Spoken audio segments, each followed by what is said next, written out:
নজর রাখবো পরবর্তী সংবাদে। ত্রিপুরা পুলিশের প্রয়াস কর্মসূচির অঙ্গ হিসাবে আমবাসাতে আজকের একটি বিশেষ আয়োজন। ধলাই জেলায় আজকে সাংবাদিক এবং পুলিশের মধ্যে ক্রিকেট প্রতিযোগিতার আয়োজন করা হলো। কুলাই রামরতন পাড়া মাঠে আজকের এই আয়োজন ছিল। প্রীতি ক্রিকেট ম্যাচ প্রয়াস কর্মসূচির অঙ্গ হিসাবে আজকে তাদের এই প্রীতি ক্রিকেট ম্যাচের আয়োজন বলে খবর। আমবাসা থেকে কি জানাচ্ছেন পুলিশ আধিকারিক, শুনুন। যে ম্যাচ হয়েছে খুবই সুন্দর ম্যাচ। আমরা এই ক্রিকেটের যে প্রীতি ম্যাচ তার মাধ্যমে বার্তা ছড়াতে চাই শান্তি সম্প্রীতির, এবং এটাও বোঝাতে চাই যে খেলার মাধ্যমেই একটা সুস্থ সুন্দর জীবন গড়ে তোলা যায়। এটা আমাদের একটা প্রয়াসের পার্ট। আমরা বিভিন্ন সময় এই ধরনের প্রোগ্রাম করে থাকি।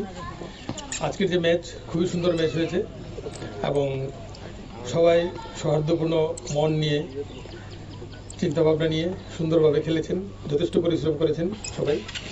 এবং সবাই তো আর চ্যাম্পিয়ন হবে না, একটা দল চ্যাম্পিয়ন হয়েছে, একটা দল রানার্স আপ হয়েছে। তো যারা চ্যাম্পিয়ন হয়েছে তাদের জন্য শুভকামনা, যারা রানার্স আপ হয়েছে তাদের জন্য আরও বেশি শুভকামনা। নেক্সট টাইম যেন ওনারা চ্যাম্পিয়ন হয়। আর আমার এই শুভকামনার মধ্য দিয়ে আমি চাইব আপনাদের কাছে যেন এই বার্তা সমাজের সকল স্তরে যায়। আপনারা শুনলেন পুলিশের বক্তব্য।